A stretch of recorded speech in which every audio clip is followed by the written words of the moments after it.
שלום לכם, ערב טוב, כאן רוממה בחיפה, משחק שצריך לומר בשנתיים האחרונות הוא סופר קלאסיקו, משחקי ההכרעה של ליגת העל שלנו, זה מכבי חיפה מול מכבי תל אביב.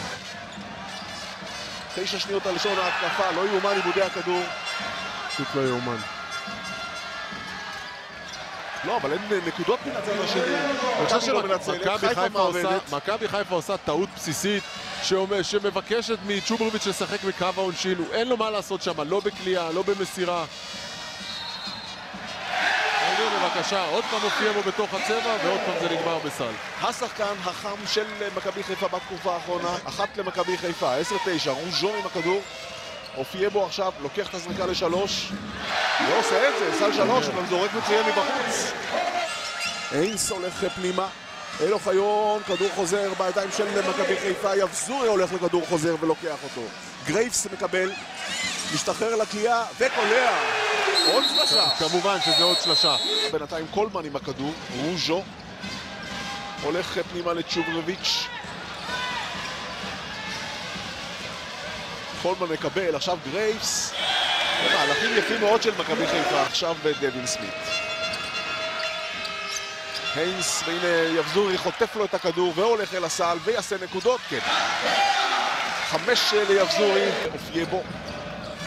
רוז'ו שוב בפנימה להופיע בו על אלכסנדר. הנה קולמן, שוב לשלוש, וגם זה הולך פנימה, 9 נקודות לכל. עכשיו יבזורי. אין הרבה זמן, 8 שניות, יבזורי לוקח זריקה, וואלה, זה סל מטורף של יבזורי, חבל הזמן. גם את תמיר אריאלי. רוז'ו, קולמן מקבל. 13 שניות על שעון ההתקפה. גם בהתקפה הזאת זה לא משהו. סל גדול של יבזורי, 14 נקודות, קולמן מקבל קרדיט על אסיסט נהדר. כל העולם ואשתו יודע שזה תרגיל לקלעי ליבזורי, אבל תראה כמה זמן עד שמתחילה ההתקפה. הנה הופיע בו. איזה יופי של מהלך, קולמן קרדיט לאסיסט גדול.